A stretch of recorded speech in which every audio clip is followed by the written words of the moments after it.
Hello, everyone. Welcome to Ohio Anime. Ohio gozaimasu. Welcome in. Ishiraimase. My name is John, and I'm joined by, I guess, Yee and Andrea.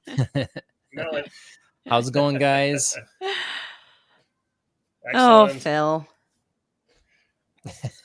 Always changing. Too creative. Yep, too creative for me. Well, I'm glad you guys could make it here tonight. This pre-Thanksgiving or Thanksgiving week episode. This is, fun fact, the 69th episode of this show. Yeah. Nice. And will be a little bit of a celebration here, I guess, because we won't have the regular podcast during Thanksgiving. So I want to know what anime related thing you're thankful for this year. We'll get into that. But the big subject for tonight is going to be an anime that Phil recommended maybe a couple weeks ago or something. Tojima wants to be a Kamen rider. And yeah, I mean, we kind of talked about it the last episode that our basically non-existent background around Kamen Rider. But so it's kind of a new deal for us. And yeah, we'll talk about the first 3 episodes. We know there's more, but we'll kind of cover them in threes. Seems like it seemed like a pretty good stopping place, actually, for this discussion. So that's what we'll get into. Before all that, a little bit of housekeeping. This is the first episode tonight, episode 69, which I don't normally label these. I keep track of them for myself so they can be in the folder and the thumbnail can go along with it, all that sort of thing. I didn't really do the episode thing like I do 69 with the regular podcast, but this is the first episode we're streaming on our Ohio Anime YouTube page. So typically, or I guess what I was familiar with previously is they had a requirement for a certain subscriber count in order to stream to a YouTube channel. That went away, and I don't know what it is. Maybe we would admit it now or not. I don't know.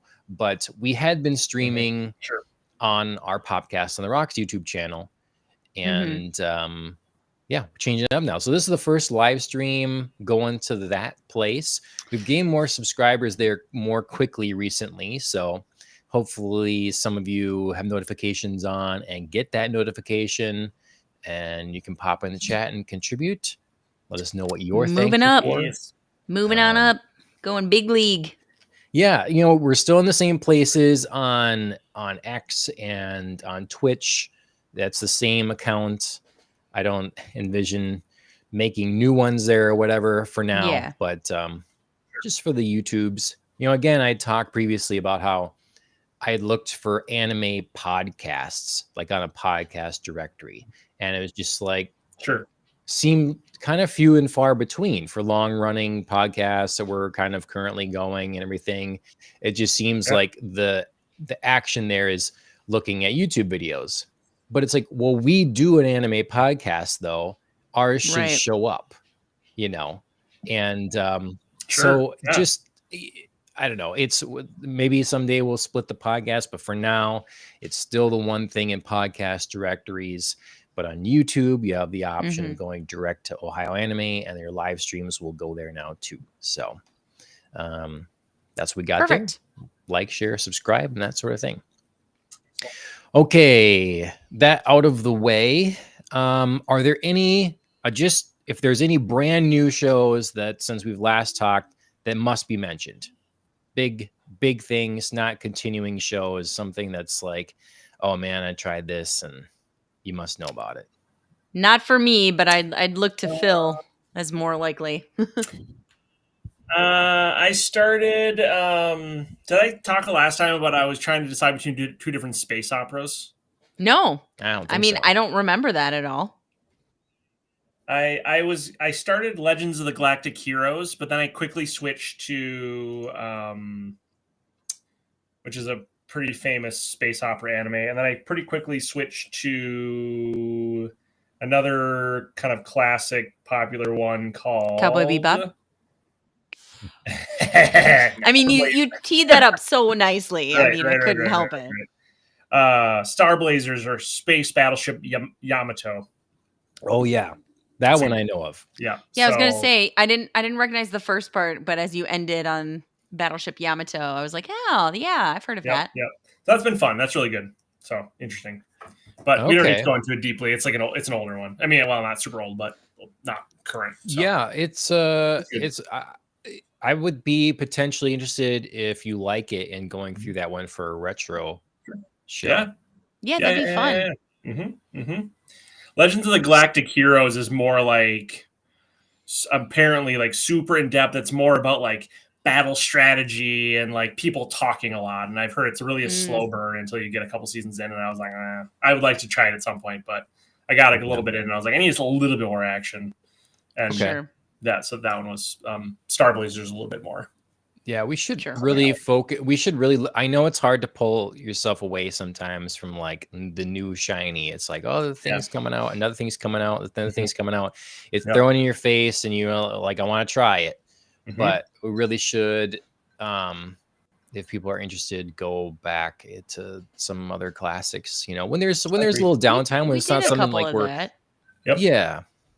I actually went. Speaking of, this is very timely. I went while my youngest daughter was at dance class last night in the adjacent strip mall to the dance studio. There's a used gaming store.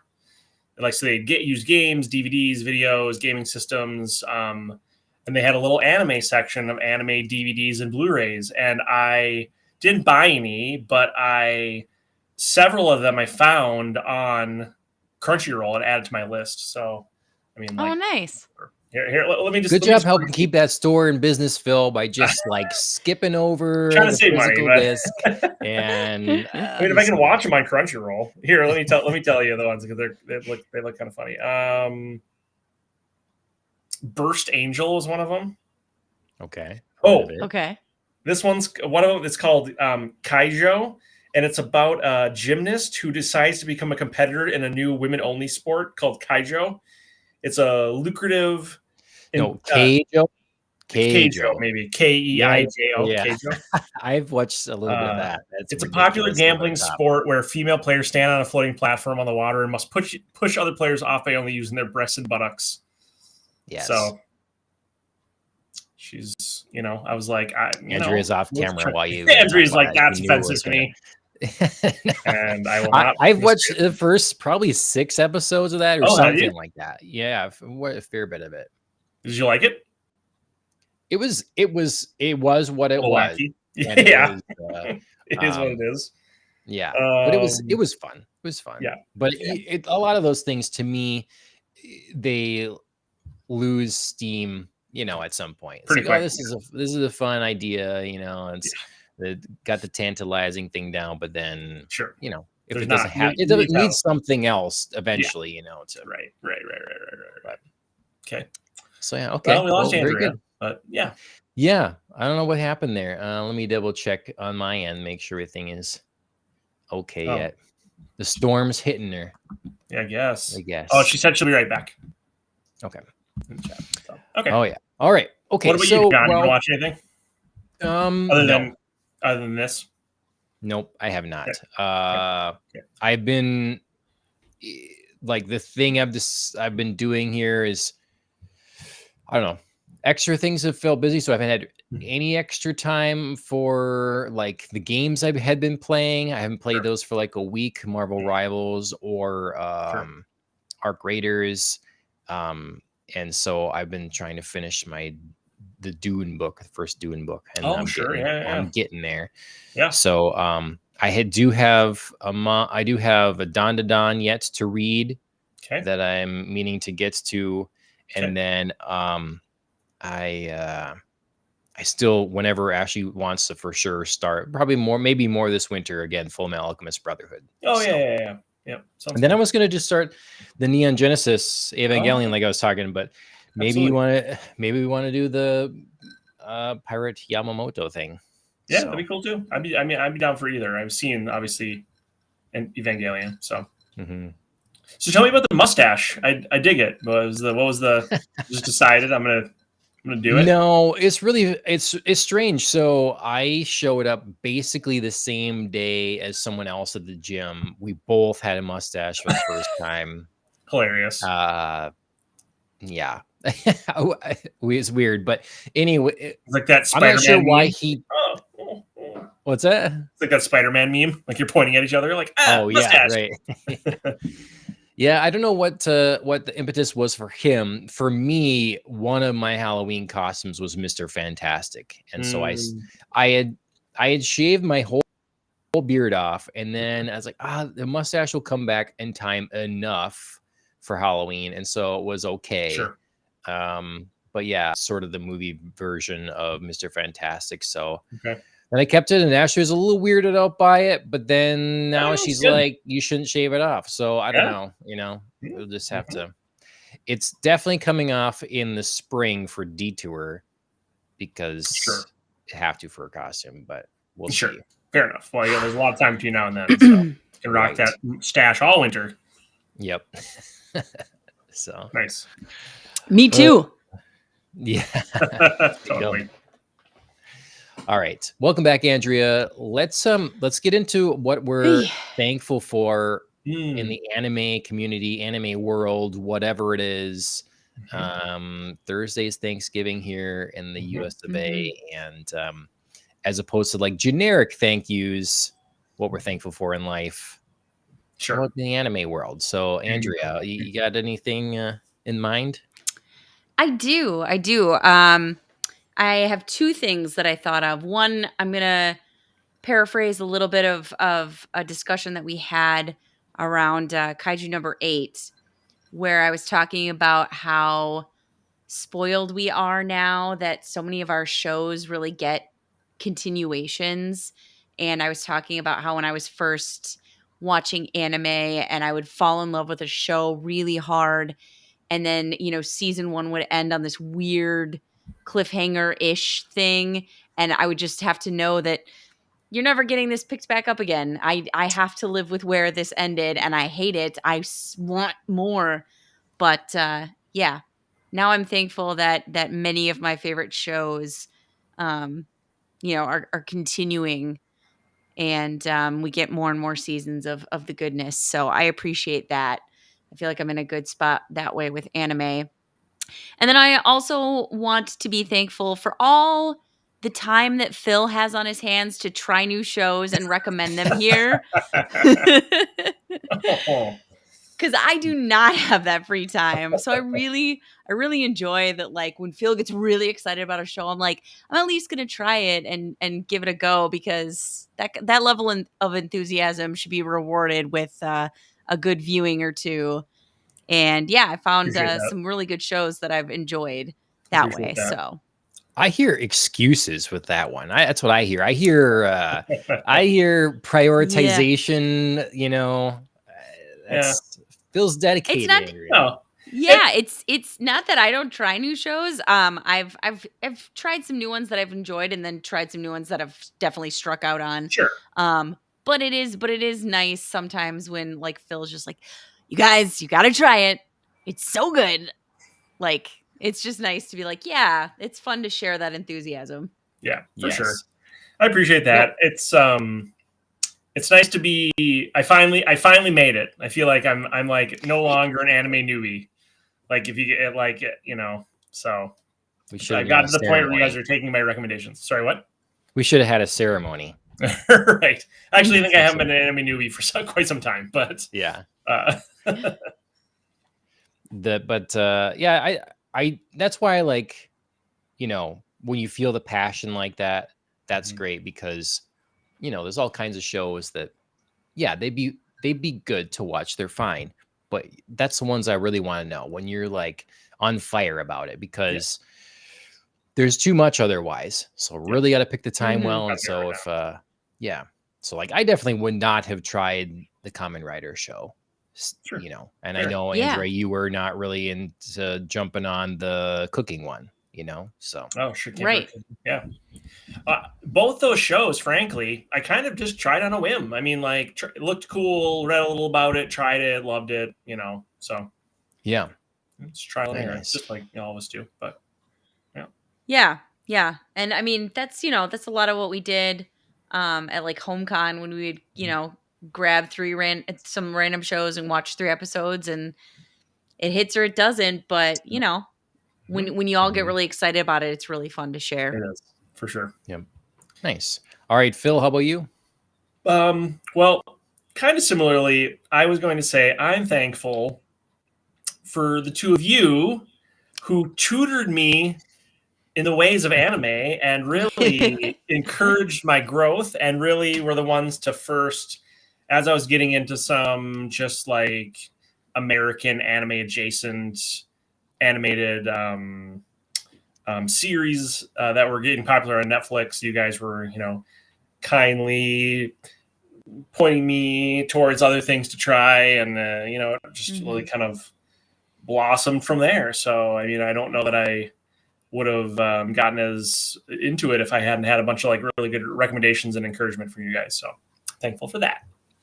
Okay. Oh well. Aww. You're welcome. It's an honor to be your sensei. Podcast like all the time. So.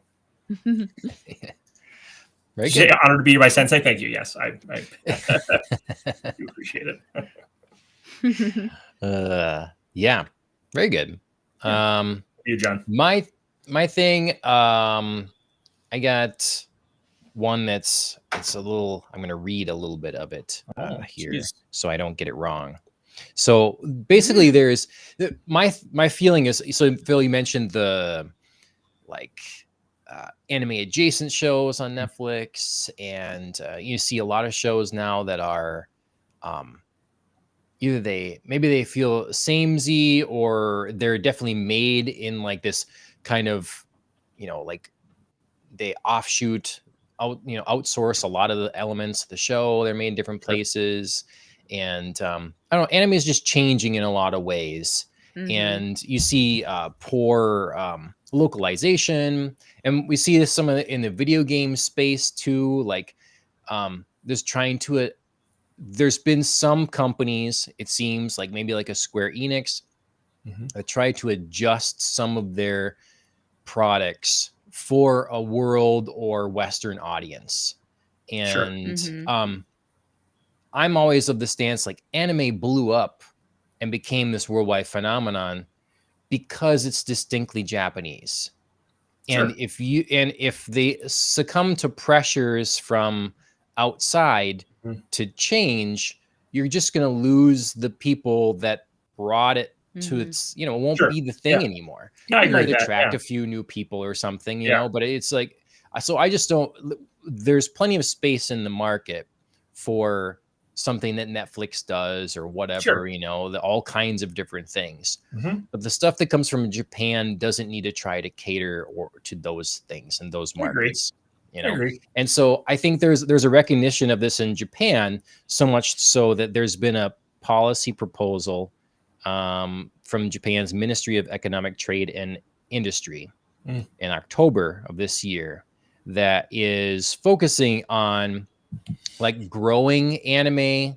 It's basically, to me, they recognize the importance of this as a cultural thing and as an export. So they want to support the efforts to create in Japan and then deliver to the world.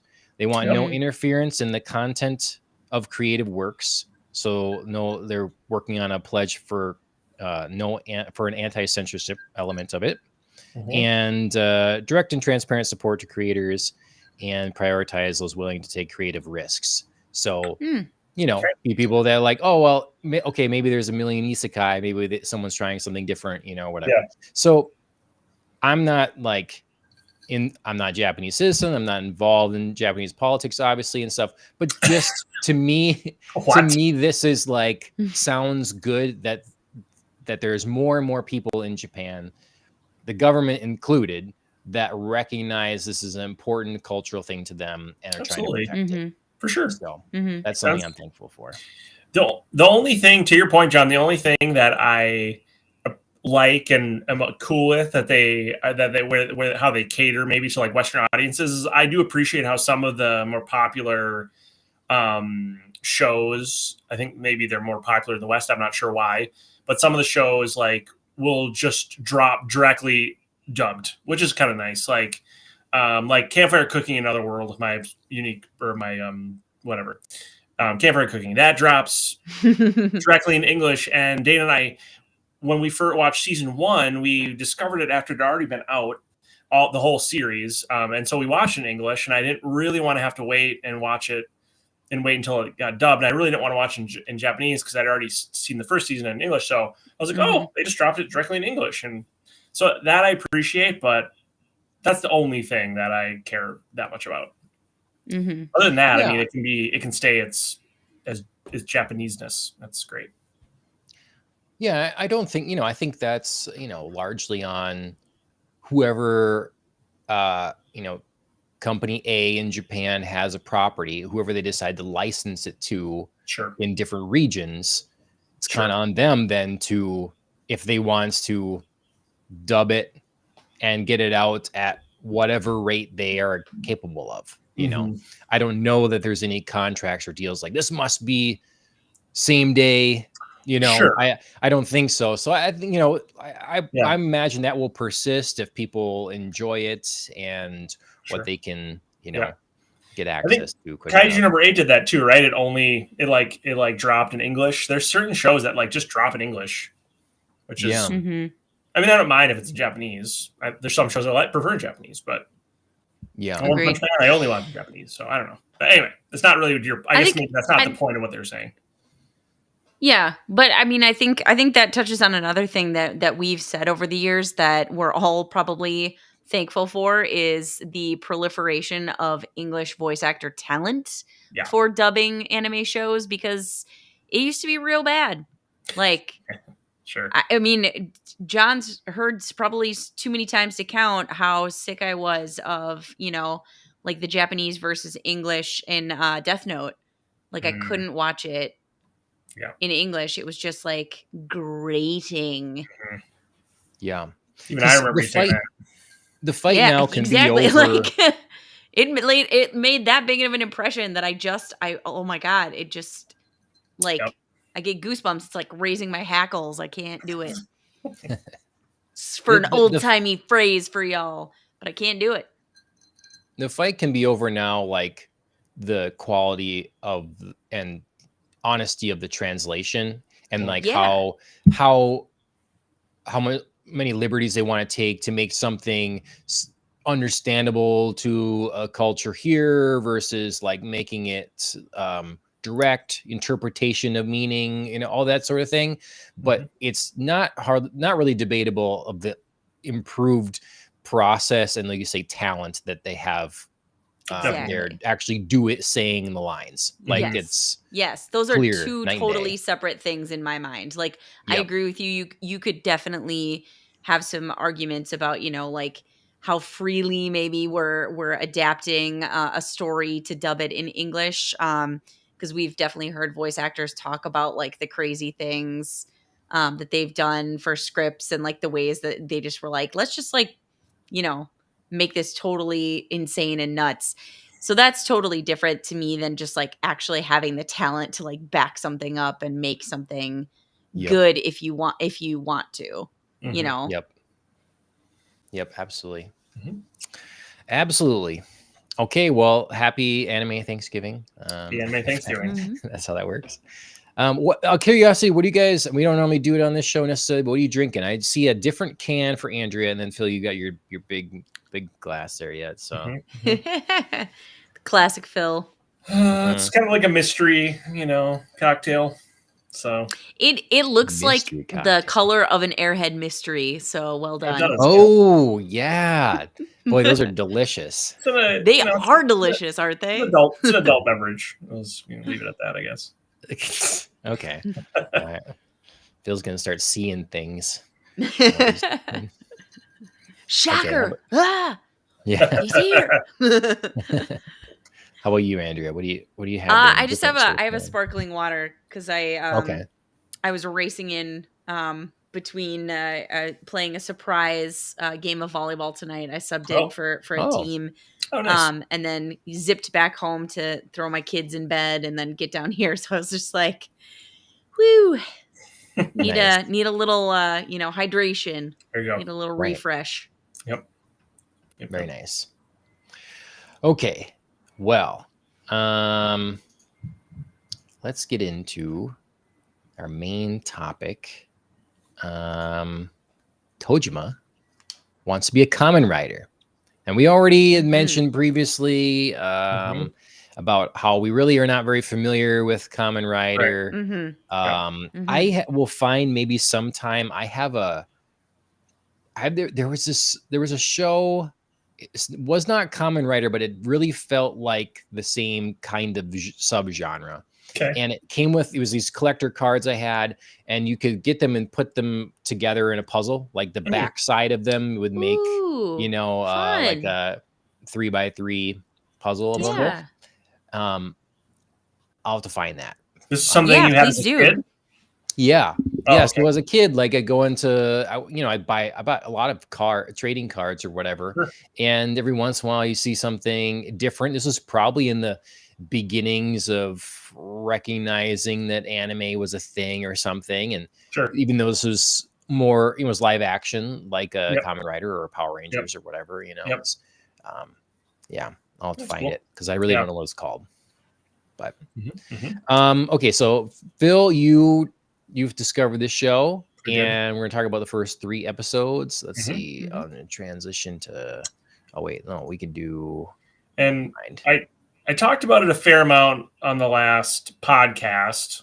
You did, but we could probably give a little background on Kamen Rider for people who didn't see that episode, obviously. So sure. Yeah, I mean, if you're watching this, hopefully you've seen the first 3 episodes here of this. True. But the idea of Kamen Rider being as you'd mentioned, sort of a Power Rangers-esque sort of thing, the superhero fighter, but it's like, as you said, sort of insect themed in the heroes and the villains and stuff, which is something I never really, from my very brief ever seeing it, didn't really pick up on. The insect thing part? Yeah. Oh, sure. Fair enough. I mean, I only knew it, I guess, because as soon as I started watching it, I was like researching Kamen Rider, the actual show, on like Wikipedia and stuff. So I was. Oh, okay. I like to know about a little bit about like what I'm kind of watching, or if there's like a subculture or like a fandom that I'm not familiar with. I like to research it a bit once I discover it.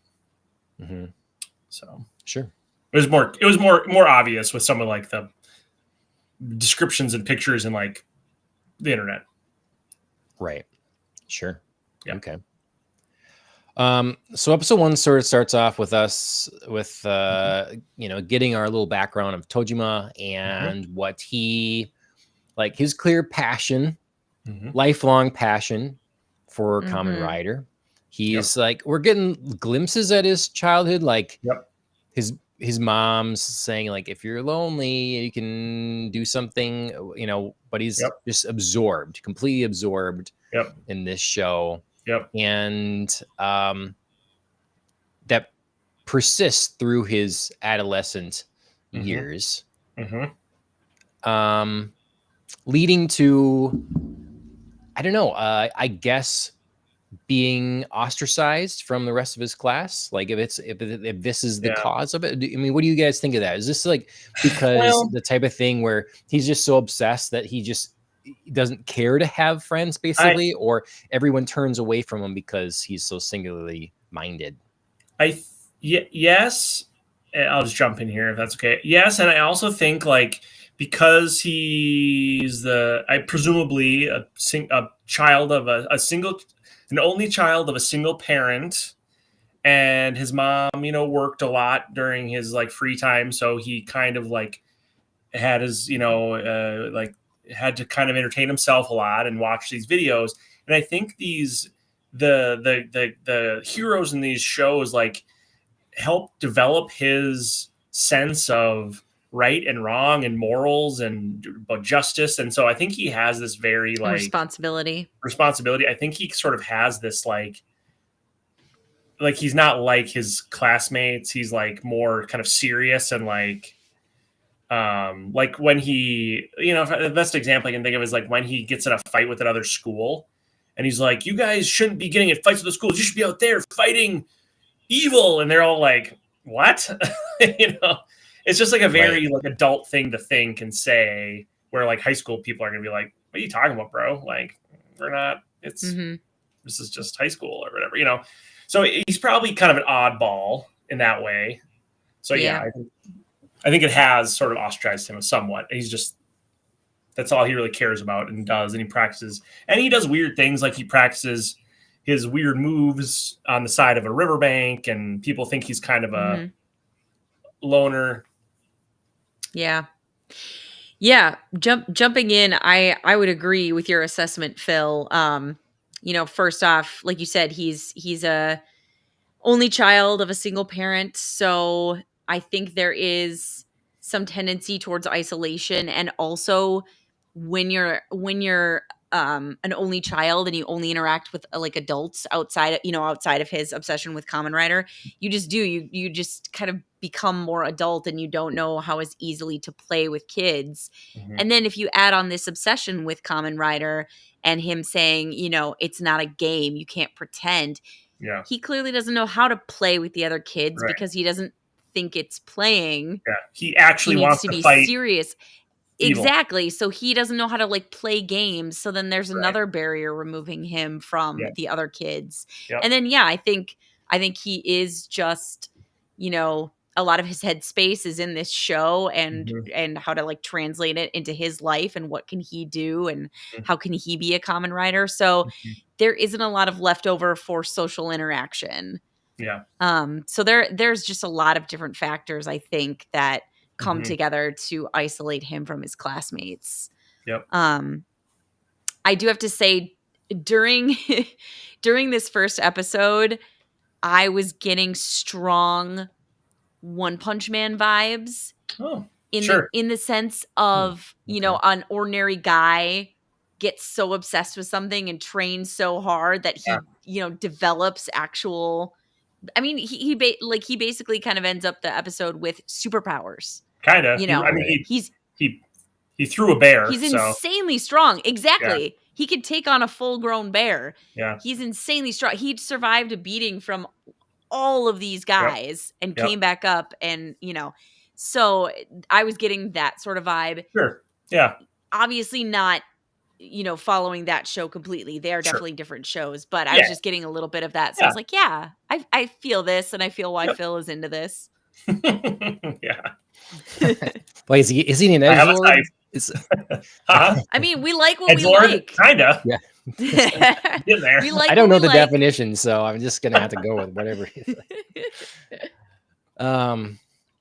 Okay, yeah. I makes me think of a couple things with the powers. I do like the way this is going with that. Mhm. I was expecting it to be this sort of thing where he's really pretty useless Mhm. for a Yeah. long time, and if Oh, something would sure. happen in the show that we would see him then train, and somehow he would become more effective or something. But Sure. for a long time, he'd be bumbly, and he was just Mhm. a fan and whatever. So More it was like a surprise for me. more like a la Kaiju number 8 with Kafka. Sure. Yeah. Right. Yeah. Similar to that. Yep. Yeah, sure. Yep. So I was happy about that. And then back to like his motivation and stuff. And do you think we're gonna find out this is some sort of like a coping mechanism for him? Hmm. That Could be. because like there's one thing with being passionate about a show, and then Mhm. there's another with like wanting it to be real. Yep. And then there's Mhm. another thing of like thinking it is real. Like Sure. those are Mhm. different things. Mhm. And I guess it feels like he's wanted so badly for it to be real, and now it maybe is. Is Like that maybe Mhm. the he right read? manifested it. Yeah, almost. Yeah, maybe. But I don't know. I think it's going to be something interesting. Maybe we'll delve into a little more yet, because it does seem a little unbelievable to Mhm. be so passionate about it Well, that sure. it's real to him. He Yeah. says it's real to Right. me. Mhm. What does that mean exactly? Yeah. Right. Well, we quickly learned that it's not just real to him, it's real to several other people. Yep. And I Right. do think in kind of viewing some of the characters' origin stories and their introduction to Kamen Mhm. Rider, it is something that is a coping mechanism.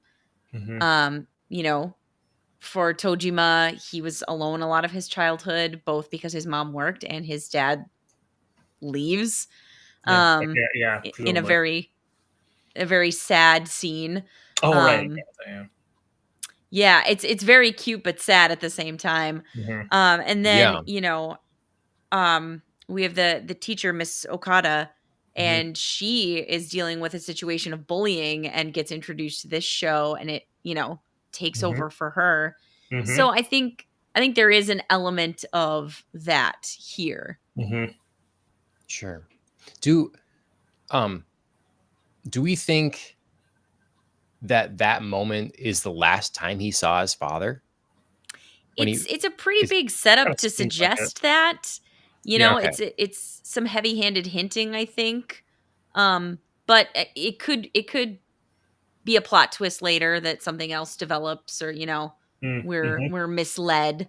Mhm. Um Well, for whatever reason, when I saw, I thought, oh, okay, so this is his father gives him money, he can buy some takoyaki, and then he walks away, and that just is emblematic of the way his father was. He'd come in, sure. he'd be there, nice Breeze in, words, but breeze then out. he's gone again. Yeah. Yeah. Yeah.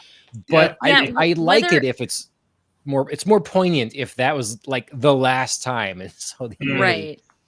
Yeah, I Mhm. took it that way, just because it seemed like a big setup and it seemed like a kinda sad, "I'm gonna distract you, here's a bunch of money and have fun at this festival. Festivals are so fun," and then he, like, there's a very deliberate shot of him walking away.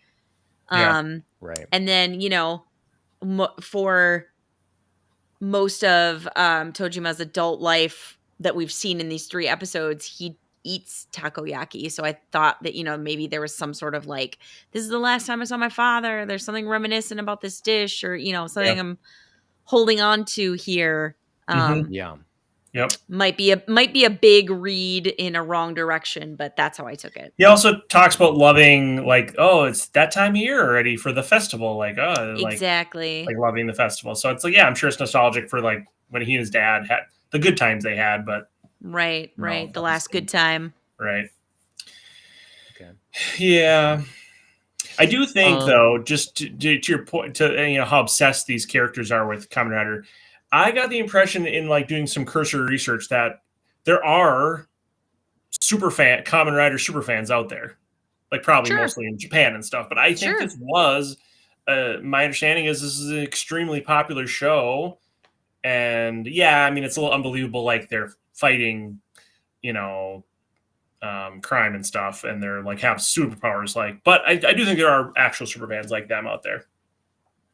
Yeah, and I'm not suggesting that like they're not super fans of the show because it also might be a little bit of a way to cope with some life stuff. I think it's a little bit of both. Oh yeah, very very possibly, yeah.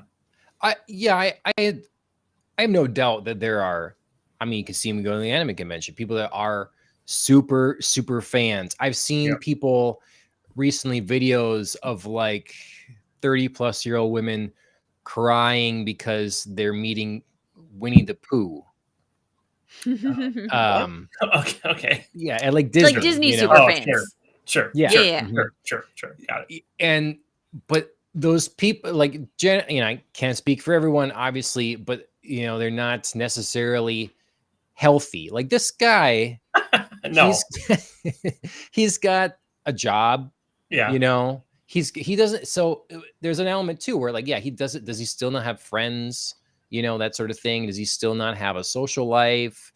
All this sort of thing. So he's carried this. I want to know more about this, but he does have, like I say, he doesn't seem like he's out of money.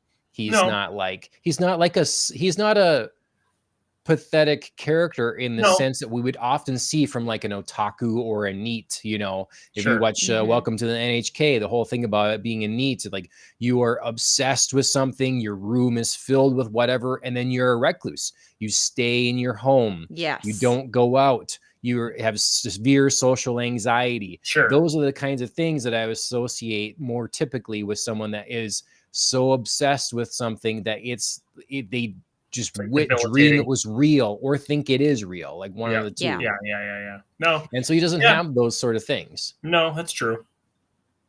Yep. But well, anyways, I'm interested to learn more, and I hope we get some of those further beats. Before we move on to like him, I mean, I'm showing him as an adult here and stuff, but I said to say back when he was a kid, who is this Emily? This Emily is just like, you've just gone easier on them. Oh, right. It's like, well, he just tried to like kidnap you. Yeah. And then later he gets his face all beat up and she's like, oh my God, your face, and runs away. Yeah. Excuse me? Yeah, she was not great. Freaking Emily. I don't need to see this Emily again. No, bye, Emily. Nor do I think we will. I think that was like all flashback stuff. Maybe, yeah. I think it was just he used her as a mechanism to just like show that at times there have been people that have been interested in like knowing him or romantically interested in him, and then it's like the other stuff pushes people away. Like there's and then just example of that. Okay.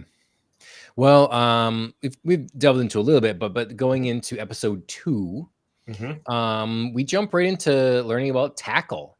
And, so we switch sort of origins here, whatever. Yep. And okay. Yes, I gotta say, as we dive into episode 2, this is where like not like it's not gonna destroy the show for me, but I did have a question about this show, and I'm sure it's because I have no background with it. Okay. So they started talking in episode 2, like episode 1 I've totally followed, like Tojima wants to be Kamen Rider. But then in episode 2 they would say a Kamen Rider. Yeah. Well, the show's called Tojima Wants to Be a Kamen Rider. Right, but the show inside the show is Kamen Rider, and there is Kamen Rider. Because he's I think because he's the OG. Are there other Kamen Riders? Yes. There's multiple like variations of it and like versions. But this is the original. The concept of right? This is where I was like, I'm not quite following. Yeah. What they're defining, what is a Kamen Rider versus I think it was like Kamen Rider. Group. I think it was like this crime fighting group, and they were Kamen Riders, but I think there is one original Kamen Rider and like different Like one, like And then this isn't and really then much of a and then there spoiler. are other common riders Right. that are called different things. Like I am Tackle, a Yeah. common rider. I am I Common Rider, a common rider. I think Do you know what so. I'm Like, saying? Like it's a little. I was a little like, yeah, this is very, you know, this isn't too this much is of a throwing my spoiler. headspace. Sure, this isn't too much of a spoiler, but in the future episodes, there's another character who dresses as Kamen Rider version 3, and he just is called V3, and that's what people know him as, like in the fandom community, is like V3. Like, I want to be like Okay. V3. So it's a little confusing, and But right, did you see yeah. where I was a little like, Yeah.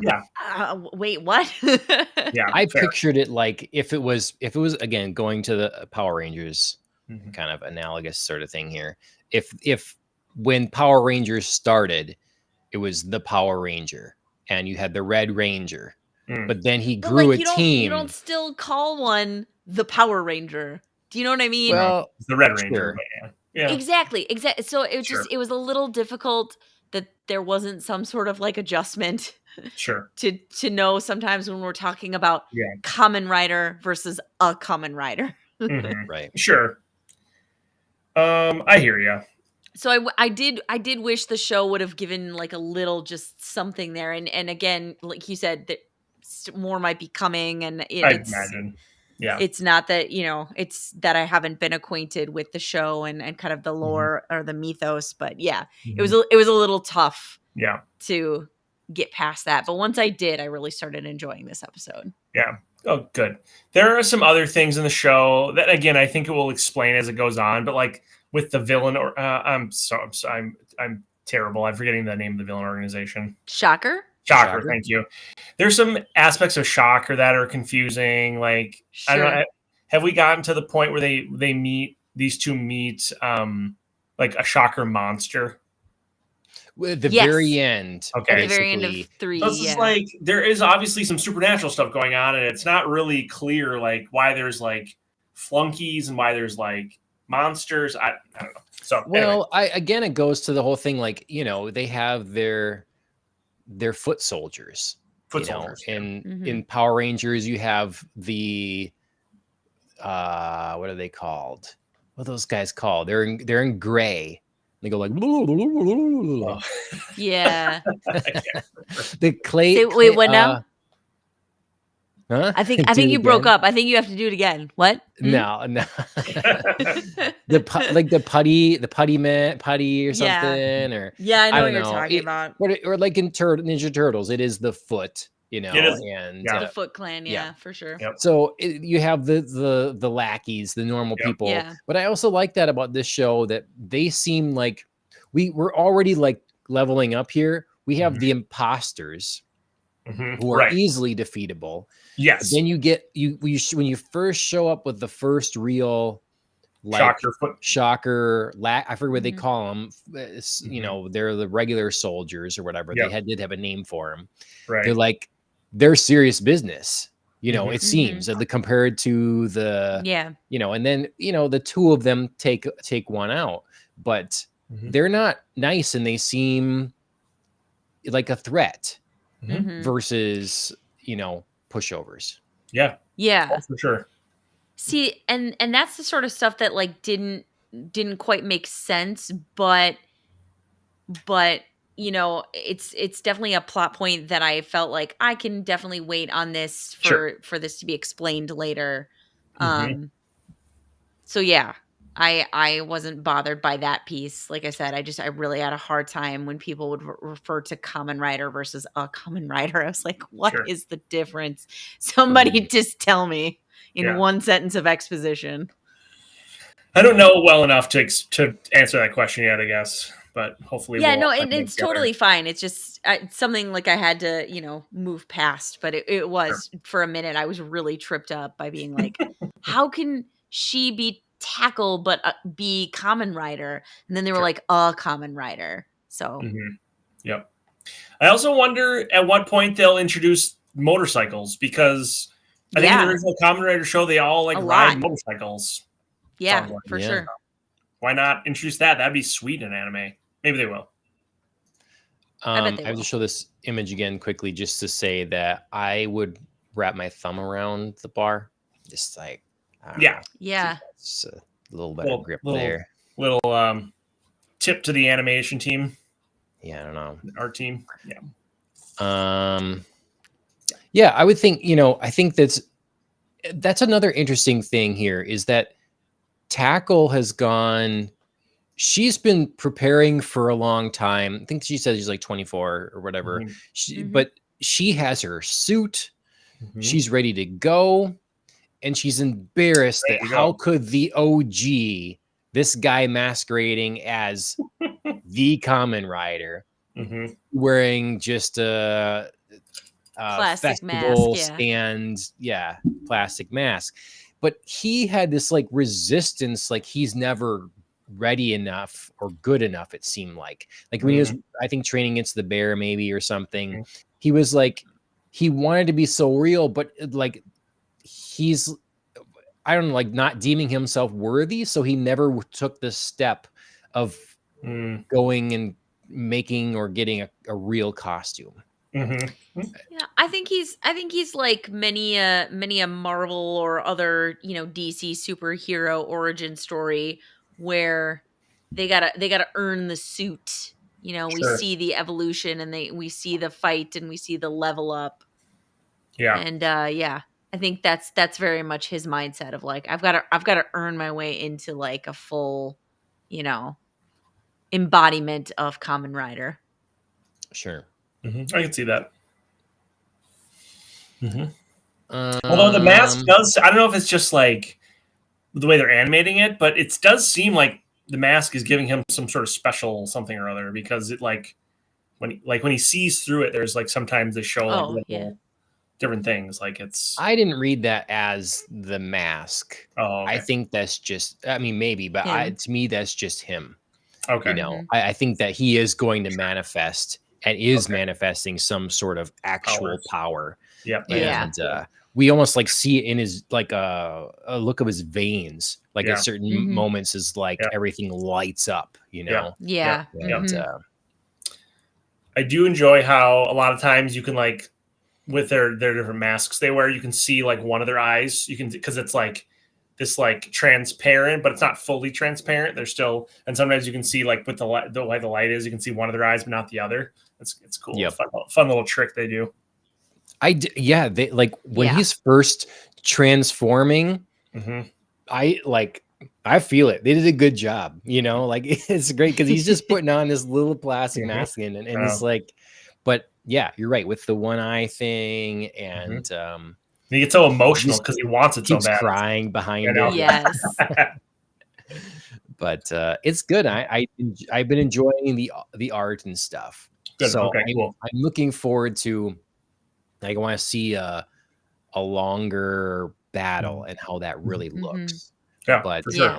So far, it looks nice. Yeah, glad you guys like it so far. Yeah, I really do. I like it's just really fun. It's fun and it's unique. Yeah, I was telling Ashley, it kind of feels like it's got a tone a little bit of like a Sakamoto Days. Yeah. Sure. I like it a lot better than Sakamoto Days, but yeah. And it's also, I mean, it is very like throwback to the 80s, Yeah. I mean, even though it's like a little bit of meta, it's 80s within 80s because of course like Kamen Rider feels like the old show feels really 80s. Yeah. But this almost has like a vibe to it as well. Like some of the shows that we watched, John, in some of our rewinds, there was like that motorcycle one that we watched. This felt like that as well. The soundtrack feels like if you crossed 80s metal with like EDM.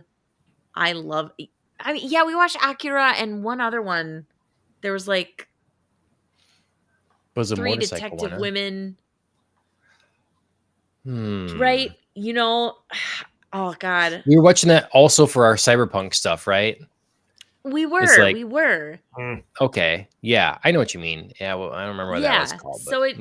So this just feels like that as well. It gives off like that vibe. And like I was saying, I really have enjoyed the music. It's like 80s rock band crossed with a little bit of, EDM. dance, and it's really fun. It just gets me revved up. I actually listened to the soundtrack before I played volleyball tonight. Oh, nice. Yeah. Cool. Okay. Nice. Yeah. That's fun. Okay, so we should talk. And Mentioner is broached episode 2, but talk a little more about Tackle and her background and her obsessed student. Yeah. I mean, I get it, bro. But yeah, I mean, Take to down, a kid, what are you gonna, do? Like, that's, to a kid. Sometimes it'd be like that. Sometimes people have crushes on their teachers, and she's, obviously attractive. So is he going to be her like once again? Is he going to keep falling into her and being her protect my stuff guy? Yeah. It's. Yeah, I don't know. I would say I hope this either goes in a different direction or like somehow cuts off. Because I think I'm going to find that a little repetitive. I thought it was very funny. Like I remember you describing this scene when you were talking about, Tojima as a Kamen rider, and you were like, and there's this really funny part where, she starts like, just, and I thought that was hilarious. And he reacted like you said, and I was like, I'm so enjoying this. Yeah. But I feel like if they keep doing that, I'm going to find it less and less funny each time. Sure. Yeah. So like stuff that I enjoyed was like where he was like following her and he's like, I'm gonna like, I'm keeping her secret and we're gonna have like a little assignation or whatever. And then he follows her to the closet and then like, I know, right? That was hilarious. That was really funny. Even though you described it very well, it still was like, it's happening. He's gonna have a stroke. Yeah. So I thought it was really funny that he follows her and he's like, I'm going to keep her secret. And now she owes me. And then he stumbles on this like closet conversation. Oh yeah. I thought he was going to pass out. He was like hyperventilating in the closet. Yes. But then it was, oh my God, it was like 1, 2, 3 shocks in a row. Like here, it's the restaurant girl that we just saw. Oh my gosh. She's like, what are you doing with my man? My man is super into this. Surprise. I'm part of the Shocker organization. Yep. I loved that because I thought that this was going to go in a very predictable direction and it was just like left turns all the way. Yep. Yeah. So I blew through a lot of plot points on episode 3 in that little summation right there. Sure. But I just wanted to mention that I really like that kind of stuff. And I hope the show does that rather than like hit the same funny beats. Sure. Yeah. Sure. That's fair. They could totally do it again, like 1 or 2 more times. I just don't want it to be like rote. Sure. Yeah. Oh, something I have to mention that really adds to this show is the little background noises for different things. Oh yeah. Like there's a little like I don't even know what the noise is, but a little like and stuff. Yeah. At different. That's perfect. There was going along with that, John, there's a part when he was, it was like he was walking. It was in the first episode. I rewatched some last night. And they were playing this like musical background. And it was just, I can't remember, but it was like, I don't know. Yeah. To that point, it was like really good. Like not even just the music, but just like the sound effects are quite good. Yeah. Sure. Or like scene where, this is clearly Miss Okada's in control and she's like, do you still like me now that you know my secret? And the crowd's like, yeah, kid, do you? What do you think? Like, like just a quick community poll right here. What's up, kid? Well, I swear even in the beginning of this, in episode 2, they used the meme, wow. Like, I swear they took that sound and I didn't expect that. And then they kept doing it, different noises, and that really added something for me. I think it's a very clever show among all the other high points.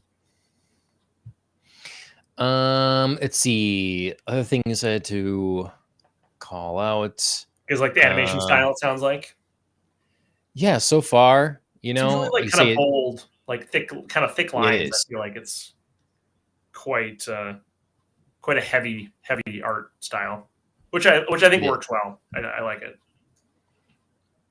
it has the a good opening credit. I think it looks good. You know, I'm undecided on if I love the song or not yet. Yeah, but, I like the song a lot. I wouldn't do. put it up there with like some of my favorites at this point, but I do like it. Yeah. But yes, it looks great. Mm-hmm. Yep, Mhm. it's cool. I like the closing too, frankly, with the little takoyaki who's like working out. Mm-hmm. It's cute. Yeah. I didn't get to pay too much attention to the closing yet because I was trying to get all the episodes in. Get through. Wow. It's like a stop motion little scene of a takoyaki like working out. It's funny. Mm-hmm. Like just a single takoyaki ball. I did write in my notes. I need to retread this because it's kind of like what we talked about before. But I was just saying, I'm not sure if it's a good idea to sell fantasy as a fix for real world problems. But I guess if it just inspires you, Mm-hmm. that's in reference to Tackle and her father showing her. This is solution here is when she comes home deal with bullying. Here, watch this superhero. I don't know, but I think it's funny because it starts in a healthy place and then again kind of like grows into like, ooh, because she's like, oh, they're bullies, and he's like, why didn't you deal with it? And she goes, well, they're boys, and he's like, psh, women can take care of themselves. Check this out. Tackle's awesome. Yeah, you see this fictional television show? He's gonna problem. Right, but like the lesson is good. It's just like maybe like the methodology gets a little lost here. Yeah, I don't know. I don't know. I don't know how that would work out. I mean, as a parent, I just wouldn't be like, well, you see here, let's sit down. Yeah, I mean, I don't think anybody's like, boy, this is just like a list of parenting goals kind of show. No. But like I said, the essence of the lesson that he's trying to teach her, I think, is good. It's just, but might be, change the delivery. Her dad's wearing some shirt too, so maybe he's like obsessed as well and not very clear-minded about this sort of thing. I think so. I would make it. It would understand a lot more if she came upon the show herself when she was feeling down and just was like inspired by and like, oh, if only I could be like this and I had this sort of power and everything like that. Just as but as like a father showing her this, that shows like he has a problem too, sort of thing. Oh yeah, sure, fair. Yeah. Everybody seems really casual about showing their face and their real identity. Like even the imposter shocker, they like were at the scene of the crime or something, took the mask off and stuff. It's like there's people around. It's a weird thing because like you said, yes, and also Miss Okada like freaks out at one point when her student is going to be like, hey, shouting her name in front of the crowd. And she's like, sure, like that's enough. Right. So I don't know that it's figured that out yet. Yeah, I don't know that they've figured that out yet. Yeah. There's a lot of things that I'm still not super clear on. I still think the Shocker organization is kind of strange. Like, why is the restaurant waitress girlfriend who's in Shocker, why is her face? Is it painted? Is she not human? And they keep saying, like, and every once in a while they're like, oh, these are humans doing this, like about the Kamen Rider fans who are becoming, so like they keep referring to them as humans. So clearly there are non-humans in the show. Is restaurant girlfriend a human or not human? Wait. I'm not following. Wait. I mean, take a beat, Phil, and think about if you're referencing something beyond the first 3 episodes. Sure. Okay. Forget what I said, but you did see the restaurant girl. Is her face painted? Yes. No, she did. Yeah. There's like a monsters. So, I mean, well, yeah, because we're still going to find out. Sure. Yes, I agree with you there. Obviously we found out about like the Shocker monster, and then this restaurant girlfriend, this waitress appears at the end of the closet scene, and she's got like pink and purple So I was like, oh, this is interesting. I wonder what Yeah. this. I mean, we end on a cliffhanger there, so it was like, is this some sort of costume, or is this like another monster? Is this something else? I wasn't sure. The show also does. I was rewatching that episode yesterday when they came upon each other in the closet. They do fan service in a very strange way, where the waitress just kind of like rubbed up on her. I was like, but she's not actually coming onto her. Like, or what? I was just like, what's going on here? It's just like, well, this is tight quarters and we both are well endowed, and so we can't help but bump into each other. I was like, that was strange. I'm sure that happens all the time. Totally. It's just like, there's no space here for our breasts. Yeah. So Right. That's definitely a part of my everyday life. I think I love being on Problems the I anime have to podcast really with a think couple of about. boys. Yeah. I think that I read it as like sort of if someone just gets up in your face, she's okay. confronting her, Yeah. and Yeah. you've seen it real before. close. It's silly when people do it, but they're like literally bump chests or whatever. Sure. Like, what's your deal? You're coming onto my man, like, Sure. So I read it as that thing, and with a little bit of a extra delay, so we can let our student here freak out, thinking, "Oh yeah, is Exactly. this something else?" And Like- then we quickly are like, "Oh wait, no, it's Yeah. Which I which suppose, I was surprised we got the answers that so fast with that, because I did guess during when they were in the restaurant, it's like, oh, is she Shocker in Shocker? Because just what they had, that feeling. she was so concerned. It's like, well, okay, that's jealousy. Okay, that's right. Sure. But then when ways that she left, and as soon as she's sort of out of sight, her expression changed. She got like real, angry eyes or whatever and stuff. And so it's just like, oh, is there another motive here as to, Yeah. I mean, she's like, and that's a question too. Is she into him? Or is it just to keep tabs on this guy that swears he's aware of Shocker's existence and kind of keep that on the down low? I think it's both. Okay. Yeah. So otherwise they just get rid of him, right? Yeah. And she talks about like turning hate to love. And she really did genuinely seem like, what's up with you? Like being near my man. I do. I think she like hates and loves him, and just is like, I don't know where this is coming from. I kind of wish it wasn't, but I love this guy. It's very inconvenient for me, but right. She talks about like how hot he is, and oh man.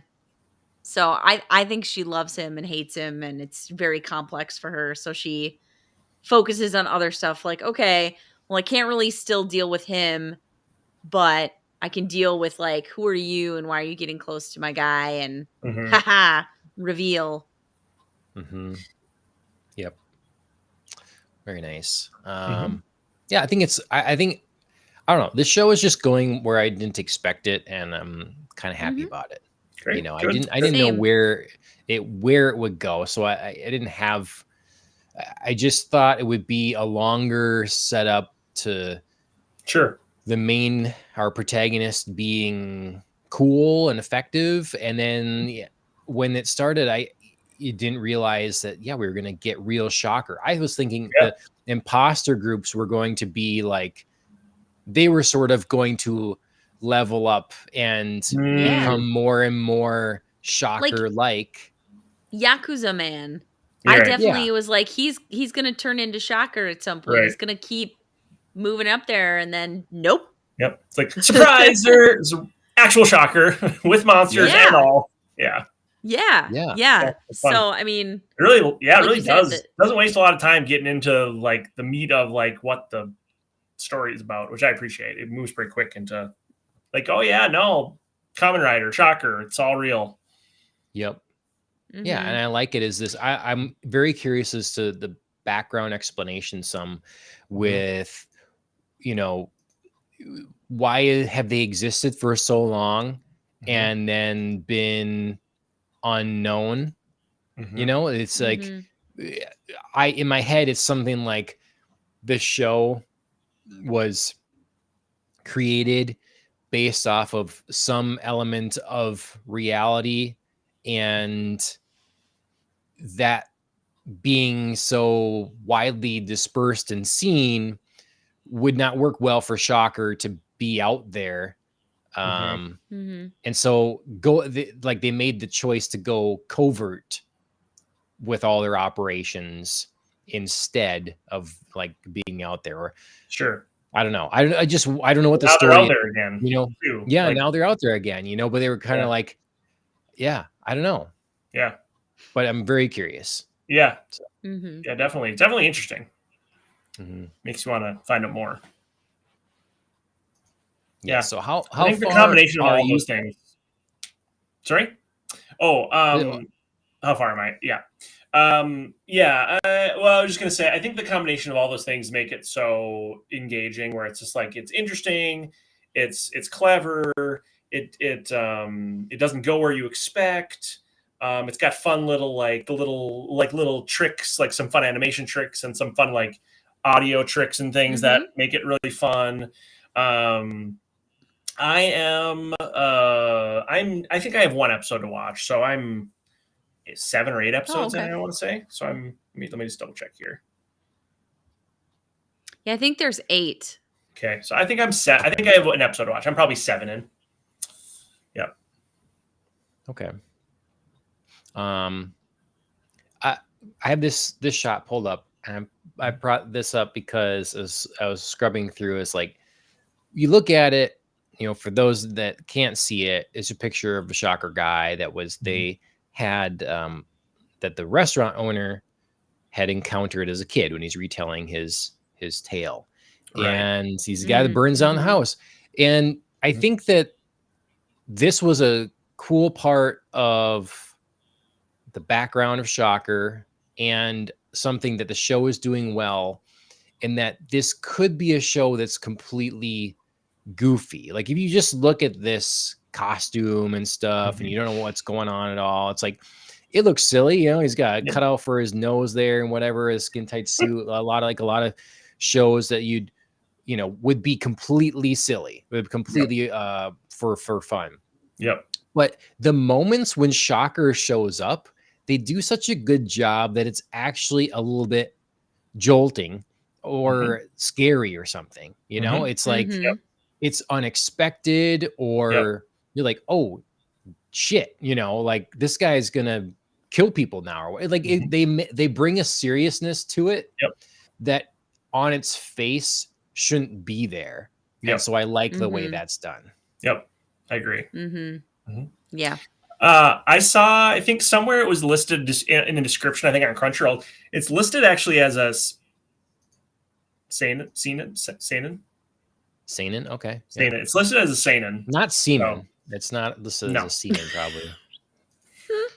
I was going to say seinen. Okay.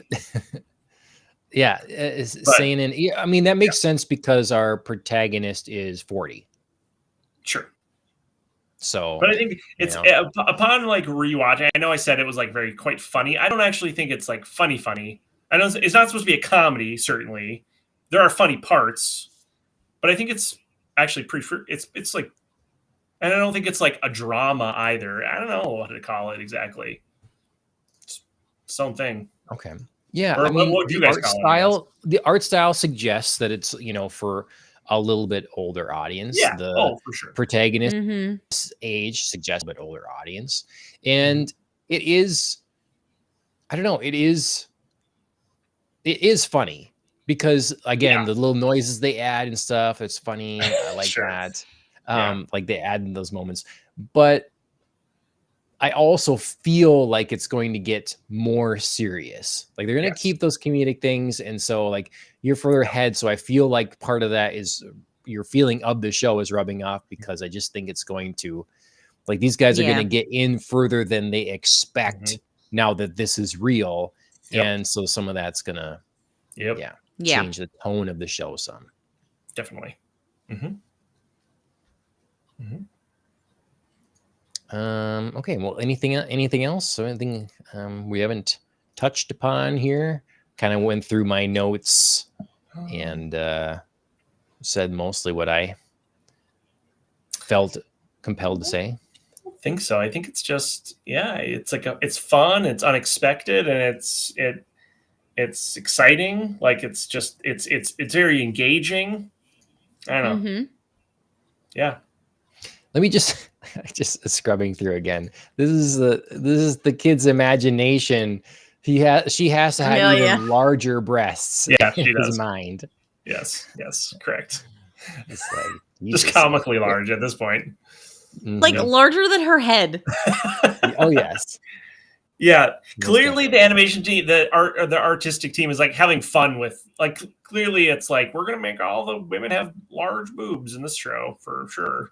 Like clearly that was a choice. That was a choice. Not all the women, but all the main women. I would say I'm waiting for the small-breasted representation. I'm sure it's gonna come. Totally. So. I don't know. Maybe it was Emily and done. Oh yeah, Emily. Okay. I don't know. No, I guess I don't remember. The fact that I don't remember, they weren't clearly like massive. Right. So I guess that right. Yep. Mm-hmm. Yep. Yeah. Okay. Well, very good. Great. I liked. Thanks for the recommendation, Phil. I was trying to tell Ashley, like, while I'm on the show here, she should watch it so we can watch through it together. I told Dana the same. I was like, you probably would like this. It's like quite fun. She would, but I don't know. She might. Maybe will. Yeah. Well, okay. So that was Tojima Wants to Be a Kamen Rider, episodes 1 through 3. Mm-hmm. We'll see what comes next. Phil, you're gonna have to rewatch because it's gonna be too long between. I know. That's okay. I like it enough to rewatch it. At least to kind of like casually rewatch it. Yeah. Well, and is it the season 8 episodes? Oh, I have no idea. I hope not. Okay. I was just curious if that was, again, it's like there are no laws about season length these days. You can't, I feel like you can't, expect a certain number of episodes because no laws. I was hoping there's going to be at least 12, Yeah. Would be my guess. I just never know. Sure. Fair. Yeah. Okay. Because if it is 8, that'll be an easy rewatch for you. It'll be, quick. But hopefully it keeps going. Yeah, I'm happy about this because I was like, well, what should we talk about in the anime podcast? We're all kind of watching some different things or in different places in different series. And so if we're happy with this one and continue, that's great. Yeah. Sorry, you'll have to avoid telling us spoilers, Phil. That's right. Yeah. We'll figure it out. Well, Google AI, which we know, who knows, is never wrong. Never wrong. Yeah. The season 1 of Tojima Wants to Be a Kamen Rider will have 24 episodes, but the season is planned to have 2 cores with 12 episodes per core. So I wonder if it'll be like a Dandadan or Kaiju number 8 situation where it's like 6, 3 months later, there's the other 12 episodes. Probably. Sure. Makes sense. In the summer. My guess is like summer, July, maybe the other half. Makes sense. Okay. Yep. Perfect. Yeah. No, yee. Yee. Yeah. Yee. I'm not going to do the salute because it's it's to the side. Good choices. Good choices. To the side. To the side. It's different. I mean, they are supposed to be some fascist, Yeah, maybe. Yeah.